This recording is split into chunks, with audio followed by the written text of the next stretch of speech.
Good evening dear student. सभी विद्यार्थियों का पीसीडी पाठशाला में हार्दिक स्वागत और अभिनंदन है। जैसे कि आप सबको विदित है, सीईटी लेवल 12th है, इसके जो पेपर हुए हैं उन पेपरों का विश्लेषण, विशेष करके हिंदी व्याकरण से संबंधित जो प्रश्न हैं उनका करवाया जा रहा है। और ये विश्लेषण है जो ऑथेंटिक रिसोर्सेज और ऑथेंटिक की है उसके माध्यम से करवाया जा रहा है। और इसका करवाने का रीज़न ये है कि जो 2018 के बाद में एग्ज़ाम हुए हैं उस एग्ज़ाम में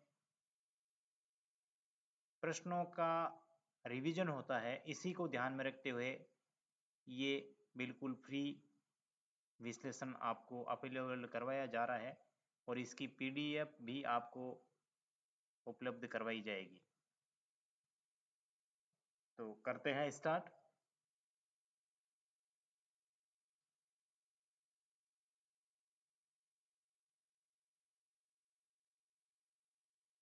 महत्वपूर्ण डायरेक्शन निर्देश है जो हिंदी इंग्लिश दोनों में दिए हुए हैं। और ये जो लेटेस्ट आरएस का एग्ज़ाम हुआ है उसमें पहले 4 वैकल्पिक उत्तर दिए गए होते हैं। अब इसमें 5वां ऑप्शन भी दे दिया गया होता है जो कि इन चारों विकल्पों में से कोई नहीं है, तो वो 5वां विकल्प है उसको फिलअप करना पड़ता है। और ये अभी लेटेस्ट है जो कर्मचारी चयन बोर्ड आयोग ने भी इसको है वो इसकी प्रेस नोट जारी कर दी है। और अगर इसको 5वें ऑप्शन को नहीं भरते हैं, यानी कोई प्रश्न नहीं आ रहा है उसको छोड़ रहे हैं, तो अगर 5वां ऑप्शन नहीं भरा है तो आप 10% होते ही डिसक्वालीफाई माने जाते हैं। इस बात का विशेष ध्यान रहे, आप अपडेट रहें जो लेटेस्ट इंफॉर्मेशन होती है। अब चलते हैं क्वेश्चन पर। Question number 3, choose the most appropriate technical translation of the following words। यानी टेक्निकल ट्रांसफर है, इसका क्या होगा? शब्द दिया हुआ है सर्कुलेशन, सर्कुलर। ऑप्शन देखते हैं। ऑप्शन ए परिपत्र, ऑप्शन बी सूचना, ऑप्शन सी परिक्रमा, ऑप्शन डी नोटिस। की के अकॉर्डिंग इसका सही ऑप्शन है वो ऑप्शन ए है, परिपत्र। परिपत्र के बारे में मैंने पिछले वीडियो में बताया है, उसको आप एक बार जरूर देखें। ऑप्शन बी पे चलते हैं, सूचना। सूचना यानी इंफॉर्मेशन।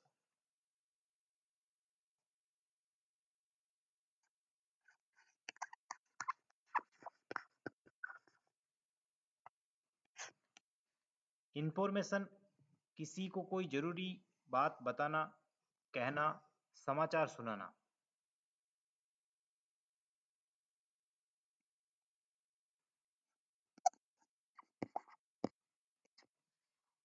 वो कहलाता है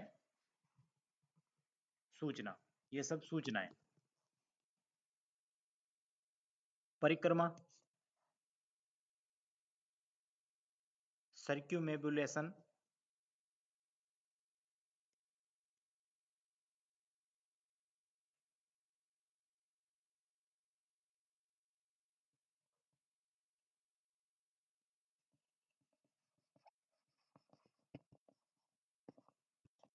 परिक्रमा पवित्र स्थलों के चारों ओर श्रद्धा भाव से चलना परिक्रमा कहलाती है। और नोटिस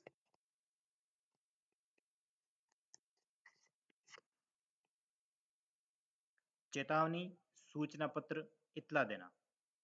फॉर एग्जाम्पल, मैंने दीवार पर नोटिस चस्पा कर दिया।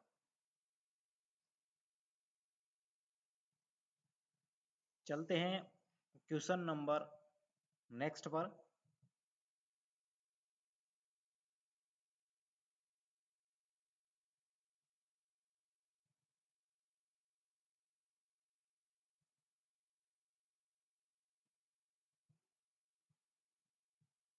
आप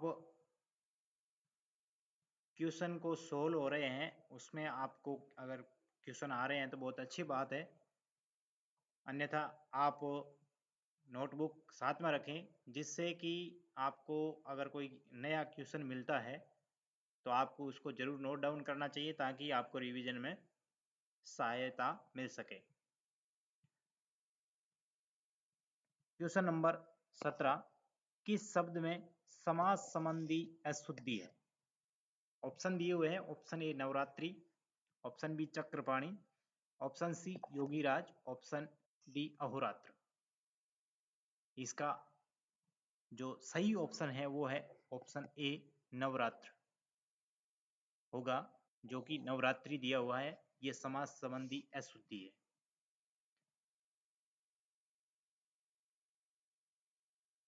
सामासिक प्रक्रिया पदों में मेल, रूप परिवर्तन अतः सही समास नहीं हो तो वर्तनी अशुद्ध होती है।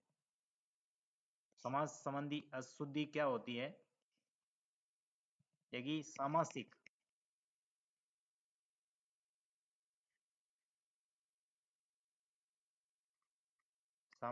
प्रक्रिया है, इसमें पदों का मेल नहीं होता है,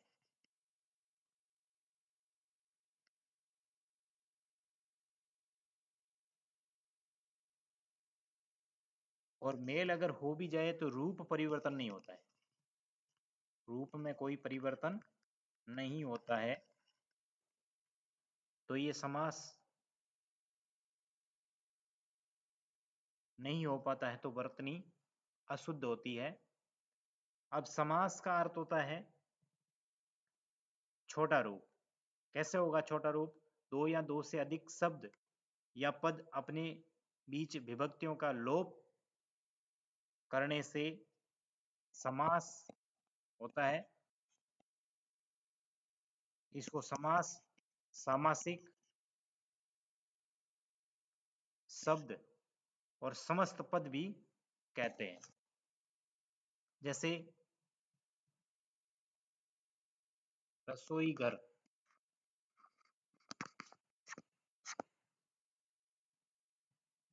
इस शब्द में विभक्ति है उनका लोप हुआ है, और वो विभक्ति है रसोई के लिए घर है, इनका लोप हुआ है, के लिए।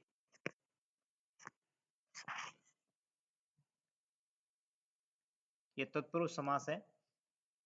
सामासिक शब्द विभिन्न पदों विभक्तियों सहित पृथक अगर इनको करते हैं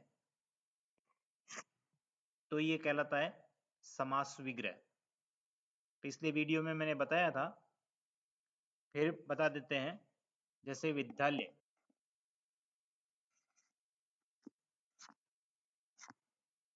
इसका समास विग्रह होगा विधा के लिए आल्य।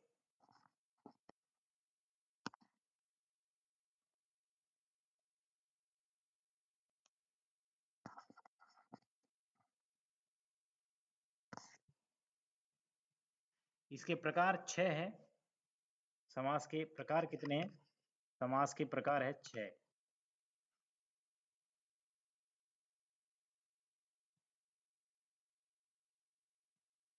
नवरात्रि जो कि अशुद्धि है,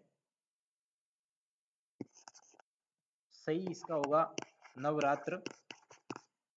इसमें समास है दिगु।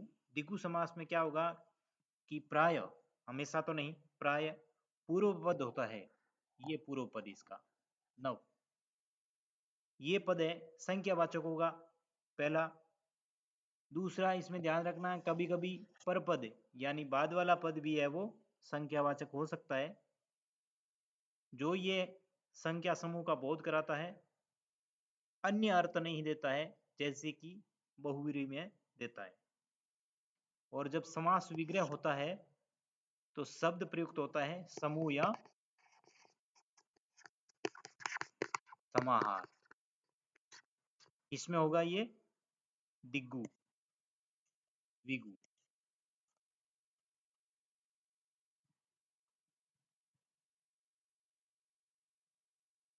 सेकंड देखते हैं चक्रपाणी।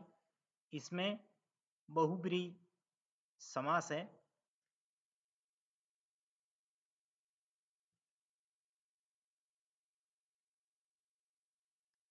बहुब्रीहि समास है। इसका कोई भी पद है वो प्रधान नहीं होगा। पिछले वीडियो में भी मैंने बताया था, आप एक बार उस वीडियो को जरूर देखें। वीडियो अच्छा लगे तो कमेंट करें, दोस्तों के साथ में शेयर करें। सामान्य अर्थ की अपेक्षा अन्य अर्थ जो देता है उसको बहुब्रीहि कहते हैं। और इस पर जो शब्द आते हैं वो है वाले, है, जो, जिसकी, जिसका, विवाह आदि। चक्रपाणी, चक्र है, पानी जिसके, वह।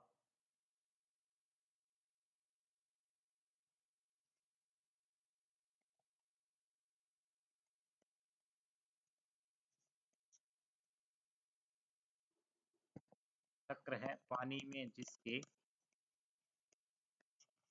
वह। तीसरा अर्थ बता रहे हैं।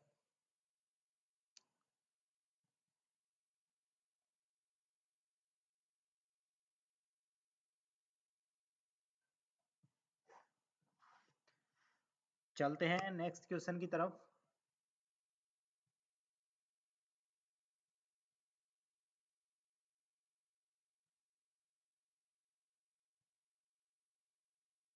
आप कोई क्वेश्चन अगर डिस्प्ले पे आ रहा है तो आप एक बार उसको जज कीजिए कि इसका क्या ऑप्शन सही हो सकता है।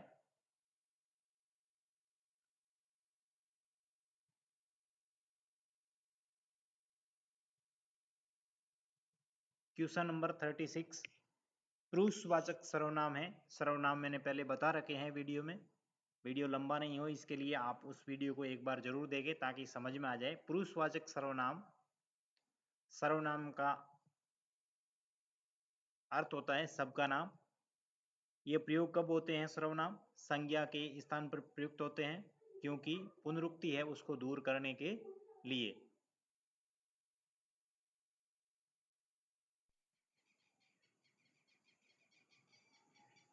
जैसे भुवनेश विद्यालय जाता है, वहाँ, वह वहाँ पढ़ता है।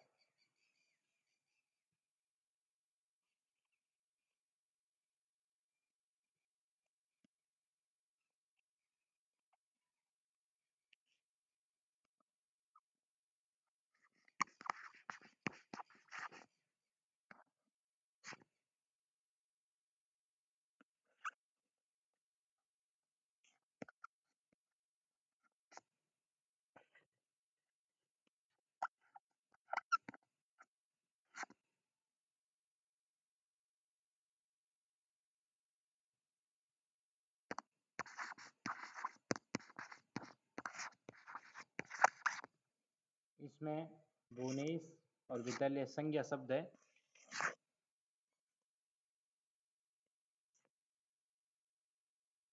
वह और वहाँ सर्वनाम।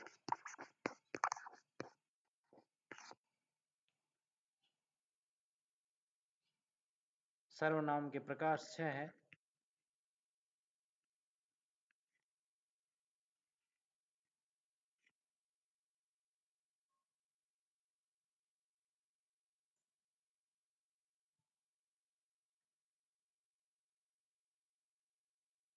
पुरुषवाचक सर्वनाम। पुरुषवाचक सर्वनाम प्रयोग बोलने वाले, सुनने वाले या अन्य किसी व्यक्ति के स्थान पर होते हैं। और ये इसके प्रकार कितने हैं? 3 हैं।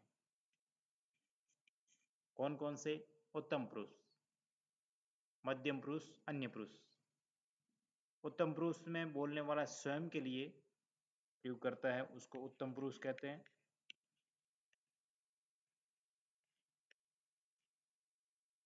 बोलने वाला स्वयं के लिए, जैसे मैं, हम, मुझे, ये उत्तम पुरुष है।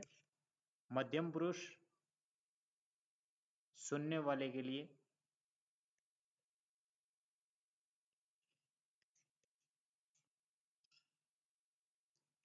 जैसे तू,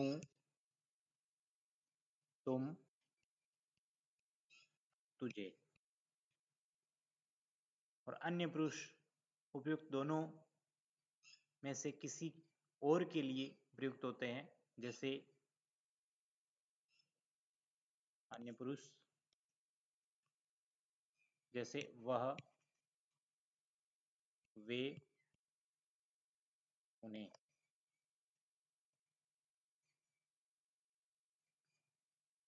अनिश्चयवाचक सर्वनाम,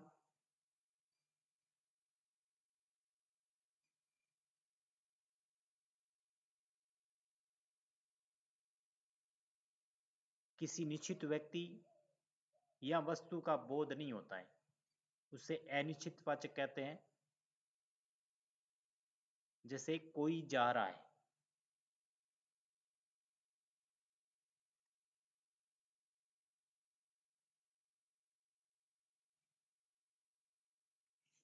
इसका सही ऑप्शन है पुरुषवाचक सर्वनाम है, इसका सही ऑप्शन है हम।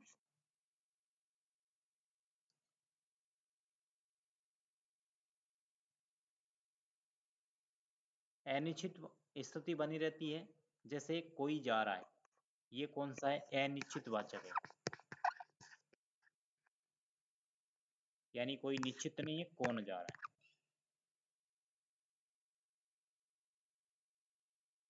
किसी ने कहा था, अब किसने कहा नहीं पता, ये अनिश्चित वाचक है, उसके उदाहरण है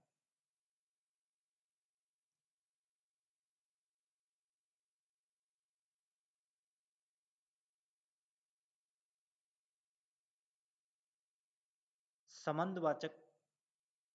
संबंधवाचक जो पृथक पृथक बातों के स्पष्ट संबंध व्यक्त करते हैं, जैसे जो, वह, जो सो, जिसकी, जिसका, उसका, उसकी, जितना उतना, ये क्या है? ये है संबंधवाचक।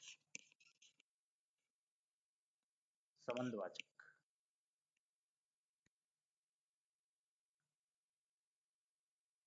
प्रश्नवाचक में क्या होता है? प्रश्न का बोध कराता है, जैसे कौन, किसका, किसकी, जैसे कौन गा रहा है। तो इन प्रश्नों को आप जज करने की कोशिश करेंगे कि इसमें से कौन सा ऑप्शन हो सकता है, तो आपको समझने में सहूलियत होगी। चलते हैं नेक्स्ट क्वेश्चन की तरफ।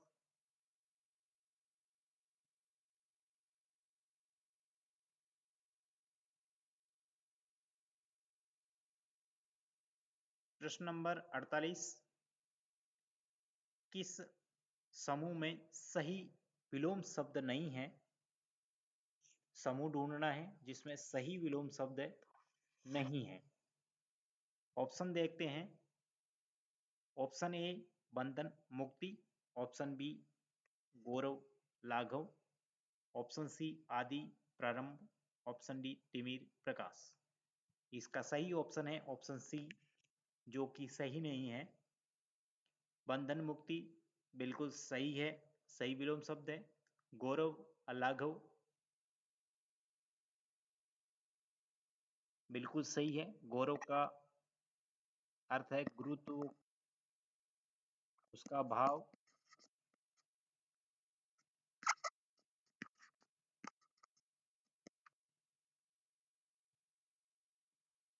तिमिर प्रकाश भी सही है। ये है जो विलोम शब्द सही नहीं है। आदि का विलोम होगा अनादि।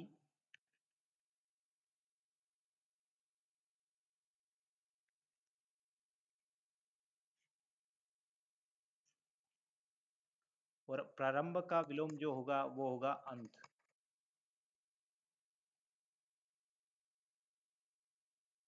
चलते हैं नेक्स्ट क्वेश्चन की तरफ। नेक्स्ट क्वेश्चन है क्वेश्चन नंबर 48, कौन सा शब्द शुद्ध है? शुद्ध शब्द कौन सा है? चलते हैं ऑप्शन की तरफ। ऑप्शन ए ऐश्वर्य, ऑप्शन बी कौनते, ऑप्शन सी गुरुता, ऑप्शन डी औदार्य।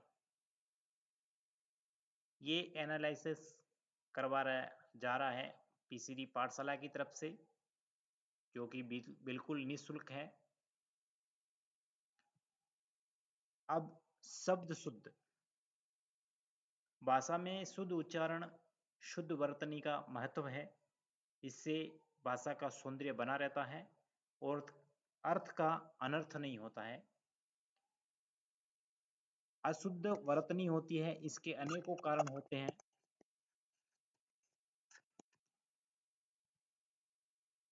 इसका सही ऑप्शन है वो है ऑप्शन डी। गुरुता शब्द है जो कि शुद्ध है, बाकी शब्द है वो अशुद्ध है।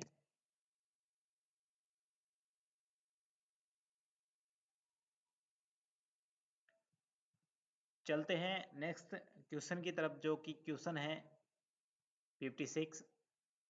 किस शब्द में भाववाचक संज्ञा है? चलते हैं ऑप्शन की तरफ। ऑप्शन ए है गाय, option B Holi, option C Himalaya, option D मित्रता। भाव, इसमें सही ऑप्शन है जो है मित्रता, जो कि भाववाचक संज्ञा है। संज्ञा शब्द विकारी है और ये 3 प्रकार की है। अब संज्ञा कहते किसे हैं? तो संज्ञा किसी प्राणी, वस्तु, स्थान, भाव, अवस्था, गुण, दशा, इनके नाम को संज्ञा कहते हैं। प्राणी, जैसे प्राणी अशोक। वस्तु,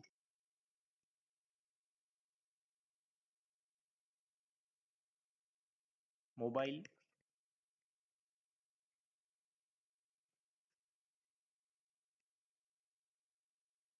स्थान, जोधपुर।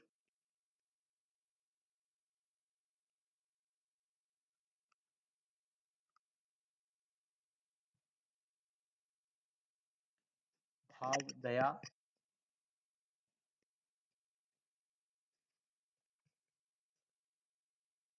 अवस्था, जवानी।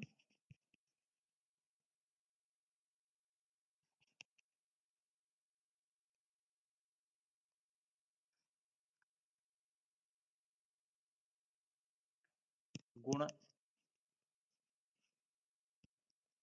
दशा। इनके नाम को संज्ञा कहते हैं। व्यक्तिवाचक संज्ञा। व्यक्तिवाचक संज्ञा में बोध होता है किसी व्यक्ति विशेष, वस्तु विशेष, स्थान विशेष का। जैसे व्यक्ति विशेष भुवनेश किसी का नाम, वस्तु विशेष जैसे रामायण, स्थान विशेष हिमालय। जातिवाचक में क्या होगा कि किसी प्राणी, वस्तु, स्थान की जाति या पूरे वर्ग का बोध होता है। जैसे प्राणी, सभा, ये जातिवाचक है।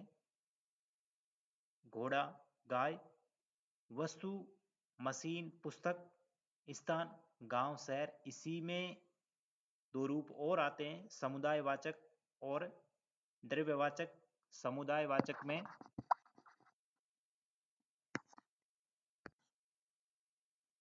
सेना, और द्रव्यवाचक है उसमें आता है दूध।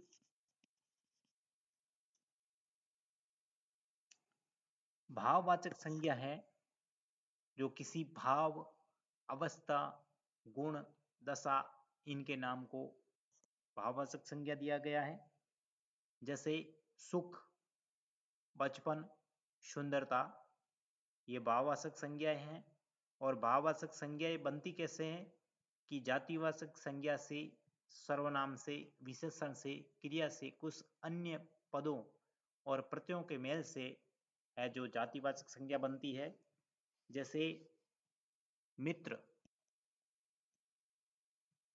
इसमें ता प्रत्यय का मेल हुआ तो बन गया मित्रता। इसी प्रकार मानव, इसमें ता प्रत्यय लगना से बन जाएगा मानवता।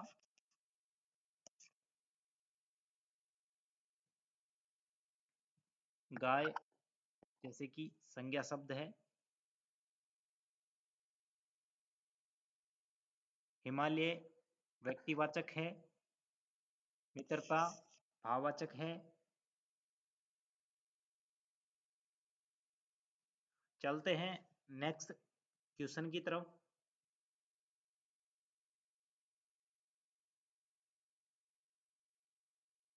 क्वेश्चन नंबर 61, युधिष्ठिर शब्द में कौन सा समास है? शब्द है युधिष्ठिर, इसमें कौन सा समास है जो है वो बताना है। तो चलते हैं ऑप्शन की तरफ। ऑप्शन ए कर्मधारय, ऑप्शन बी बहुव्रीहि, ऑप्शन सी अव्ययी भाव, ऑप्शन डी दिगु। इनमें अगर थोड़ा सा आप शुरुआत की तरफ ध्यान देते हैं तो ये और इनका हमने अभी विश्लेषण किया है कि बहुव्रीहि कौन सा समास होगा और इसके क्या अर्थ होंगे, और दिगु समास में क्या होगा। अव्ययी भाव का पिछले वीडियो में मैंने इसका विश्लेषण करवाया है, इसकी मैं यहाँ पुनरावृत्ति नहीं कर रहा हूँ। बार बार रिपीट करने से अच्छा है कि उसको एक बार में ही क्लियर कर लिया जाए। इसकी पीडीएफ है जो आपको पीसीडी पाठशाला टेलीग्राम चैनल पर बहुत जल्द ही अवेलेबल करवा दी जाएगी। कर्मधारय समास है, ये क्या होता है? इसमें सही ऑप्शन कौन सा है? इसमें सही ऑप्शन है बहुव्रीहि समास। युधिष्ठिर शब्द है, इसमें बहुव्रीहि समास है जो है। कर्मधारय में क्या होगा कि एक पद विशेषण और दूसरा होगा विशेष्य। कहीं कहीं पर उपमेय और उपमान का संबंध भी होता है। और विग्रह शब्द है, उसमें रूपी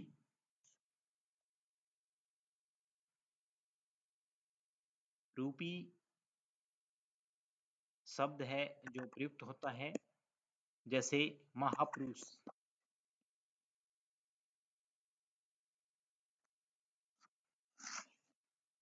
इसमें महान है जो पुरुष।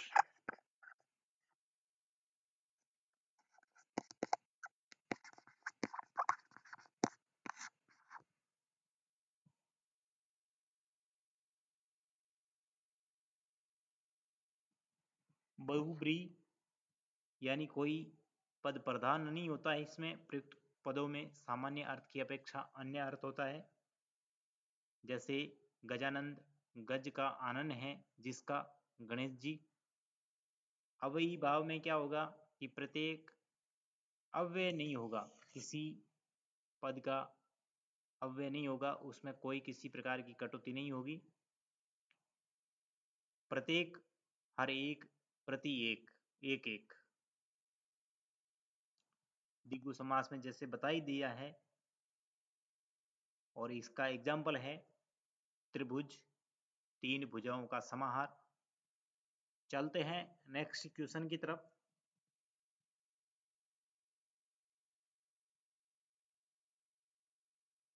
क्वेश्चन नंबर 76, अन्वेषण शब्द उसका सही संधि विच्छेद क्या होगा? ऑप्शन है अनधन एषण, ऑप्शन बी अनधन एषण, ऑप्शन सी अनुधन एसन, ऑप्शन डी अनुधन एषण। इसका सही आंसर है जो है अनुधन एसन। ये क्वेश्चन रिपीट हो रहे हैं, ये आपको सेकंड वाले पेपर में भी पता लगने लग गया होगा। इससे पहले इस क्वेश्चन को जब विश्लेषण करवाया था तो इसका जिक्र हमने किया था। इसमें संधि है जो यण है। यण संधि में क्या होगा? जब ई के साथ अन्य स्वर आए ई या ई के साथ में अन्य स्वर आए तो यह ऊ, और ऊ के साथ में अन्य स्वर आए तो वह री है, और उसके साथ में अन्य स्वर आए तो वो रे बन जाता है। जैसे ई है या ई है, इनके साथ में और कोई अन्य स्वर आएगा तो क्या बनेगा, वो बन जाएगा ये। और यदि ऊ और ऊ है, इसके साथ में कोई अन्य स्वर आता है तो वो क्या बन जाएगा, वो बन जाएगा व। और यदि री है, इसके साथ में अन्य कोई स्वर आता है तो वो रे बन जाएगा, और इसी का नाम यण संधि है।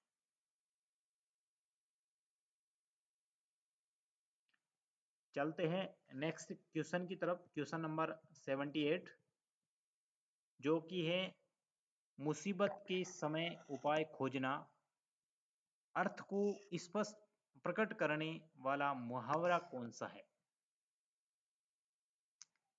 ऑप्शन ए काठ का उल्लू होना, ऑप्शन बी आग लगने पर कुआं खोदना, ऑप्शन सी चादर से पैर पसारना, ऑप्शन डी सपर पर फूस न होना। इसका सही ऑप्शन होगा, वो ऑप्शन होगा ऑप्शन बी, आग लगने पर कुआं खोदना, मुसीबत के समय उपाय खोजना। ये एनालिसिस आपको पीसीडी पाठशाला की तरफ से बिल्कुल निःशुल्क करवाया जा रहा है, और ये सेकंड पेपर है सीईटी लेवल 12th का। उसमें जो हिंदी ग्रामर से संबंधित प्रश्न आए हैं, उन प्रश्नों का विश्लेषण करवाया जा रहा है, और विश्लेषण ऑथेंटिक रिसोर्सेज से करवाया जा रहा है। काठ का उल्लू होना, इसका अर्थ होता है बिल्कुल मूर्ख होना। आग लगने पर कुआं खोदना, मुसीबत के समय उपाय खोजना, चादर से पैर पसारना यानी आय से अधिक व्यय करना, और सफर पर खुश न होना यानी बहुत गरीब होना। इसकी पीडीएफ आपको बहुत जल्द ही अवेलेबल करवा दी जाएगी। चलते हैं नेक्स्ट क्वेश्चन की तरफ,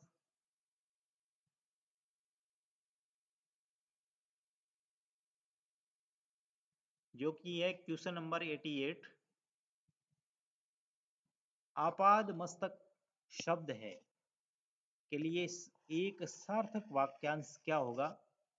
ये प्रश्न हैं जो सीधे सीधे सपने वाले होते हैं। मुहावरे, सार्थक शब्द, वाक्य शुद्धि, संधि, पारिभाषिक शब्द, इनका विशेष तौर से ध्यान रखना चाहिए। इसमें आप गेस करने की कोशिश कीजिए कि इनमें से सही ऑप्शन कौन सा हो सकता है। ऑप्शन की तरफ चलते हैं। ऑप्शन ए पैर से सिर तक, ऑप्शन बी मस्तक झुकाने वाला, ऑप्शन सी क्षण भर में नष्ट होने वाला, ऑप्शन डी आलोचना के योग्य। की के अकॉर्डिंग इसका सही ऑप्शन है वो ऑप्शन ए है, पैर से सिर तक, जिसको कहते हैं आपाद मस्तक। प्रचलित भाषा में अनेक बार ऐसी स्थिति किसी वाक्यांश स्थान पर एक ही शब्द का प्रयोग कर लेते हैं तो पूरी घटना या स्थिति है उसका स्पष्टीकरण हो जाता है, या ये शब्द जो होता है, ये वाला सार्थक शब्द, ये पूर्णतः प्रतिनिधित्व करने में सक्षम होता है, उसी को ही सार्थक वाक्यांश कहते हैं। पैर से सिर तक आपाद मस्तक, मस्तक झुकाने वाले को कहते हैं नतमस्तक, क्षण भर में नष्ट होने वाला क्षणभंगुर,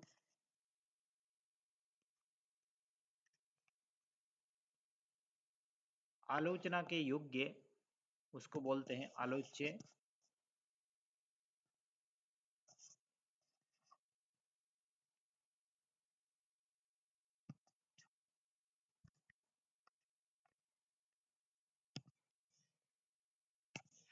ये विशेषण है। चलते हैं नेक्स्ट क्वेश्चन की तरफ। वीडियो आपको कैसा लग रहा है आप जरूर बताएं। आप बताओगे कमेंट बॉक्स में, तभी मुझे पता चलेगा कि जो मेहनत आपको उपलब्ध हम करवा रहे हैं वो कितनी सार्थक है।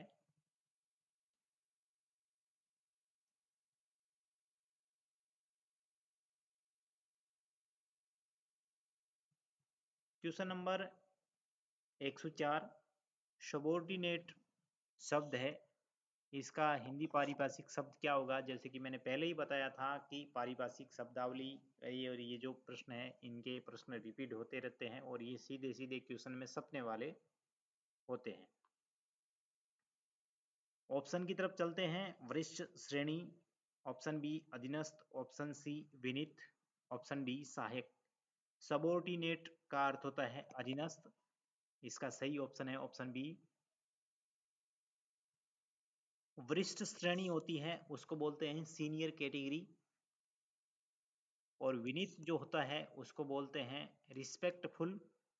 सहायक जो होता है उसको बोलते हैं assistant.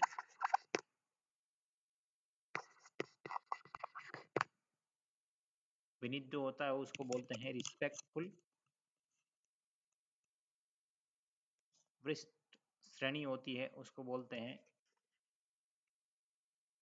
Senior category.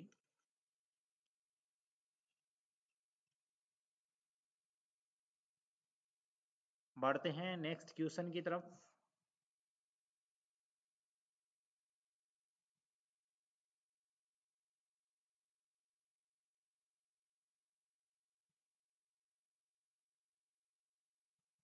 Question number 114 Kapil आम खाता है, वाक्य में क्रिया कौन सी है?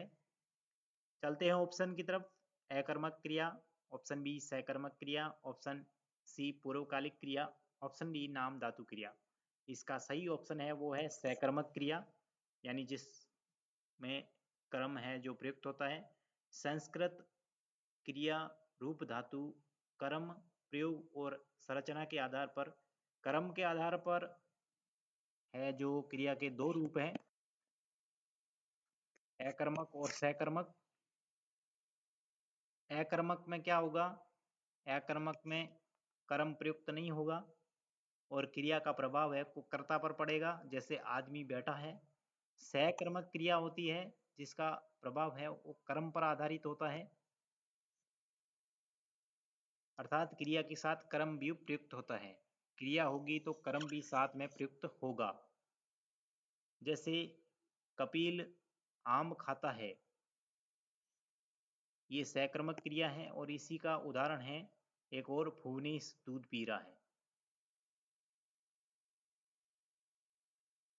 सकर्मक क्रिया भी दो प्रकार की होती है, एक कर्मक और दिव्यकर्मक, जिसमें दो कर्म होते हैं।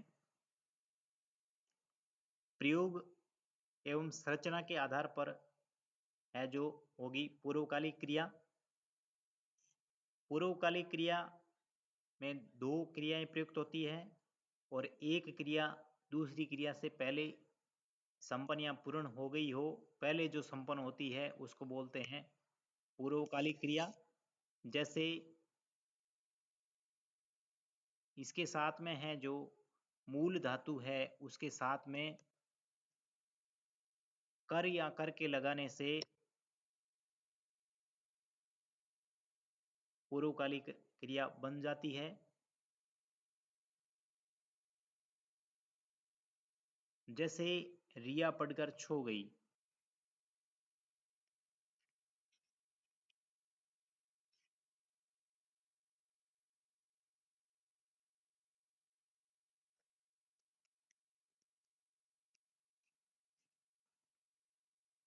इसमें पढ़कर है जो पूर्वकालिक क्रिया है।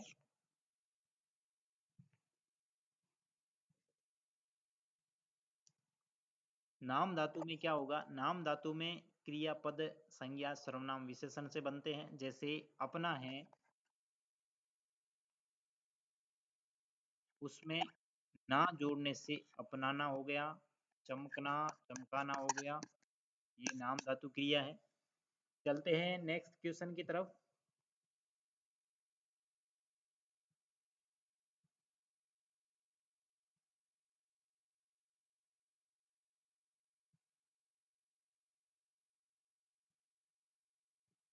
क्वेश्चन नंबर 127 जो कि है निम्नांकित में से किसे सरकारी राजपत्र गजट में प्रकाशित किया जाता है। ऑप्शन ए है निविदा, ऑप्शन बी है परिपत्र, ऑप्शन सी अधिसूचना, ऑप्शन डी अनुस्मारक। इसका सही ऑप्शन है ऑप्शन सी अधिसूचना, जिसको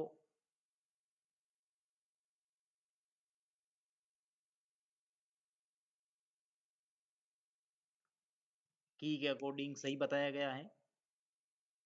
ये सभी कार्यालय पत्र के उदाहरण हैं। परिपत्र का पिछले वीडियो में और इसमें भी बताया गया है। सर्कुलेशन, अनुस्मारक रिमाइंडर, इसको पहले भी एक्सप्लेन किया जा चुका है। अधिसूचना और निविदा, निविदा होती है जो सरकारी या गैर सरकारी प्रतिष्ठानों द्वारा किसी निर्माण कार्य को पूरा करना, सामान की आपूर्ति उक्त कार्य को कर सकने वाले व्यक्तियों की सूचना है जो प्रकाशित की जाती है समाचार पत्रों में, और उसको आमंत्रण है वो प्रकाशित करवाना होता है। और सरकार की निर्धारित निविदा प्रपत्र शुल्क होता है, उसमें दरों राशि और प्रचार के मापदंड समय समय पर जारी करती है। अधिसूचना नोटिफिकेशन, किसी भी राजपत्रित अधिकारी की नियुक्ति करनी है या उसका पदोन्नति करनी है, उसको अवकाश प्राप्ति या त्याग पत्र तथा सरकारी नियमों, आदेशों, आज्ञों की राज्य सरकार द्वारा बनाई गई घोषणा को किसी व्यक्ति से संबंधित भी हो सकती है जिसका संबंध सामान्य जनता से हो, और ऐसी सूचनाओं को सरकारी राजपत्र गजट में प्रकाशित करवाना अनिवार्य किया जाता है। आवश्यक होने पर समाचार पत्र में भी प्रकाशित करवाई जाती है, और इसकी जो शैली होती है वो होती है अन्य पुरुष की। ट्यूशन में सपने वाला, सीधा सीधा सपने वाला सकता है ये क्वेश्चन। अनुस्मारक रिमाइंडर का जैसे पहले ही एक्सप्लेन किया जा चुका है।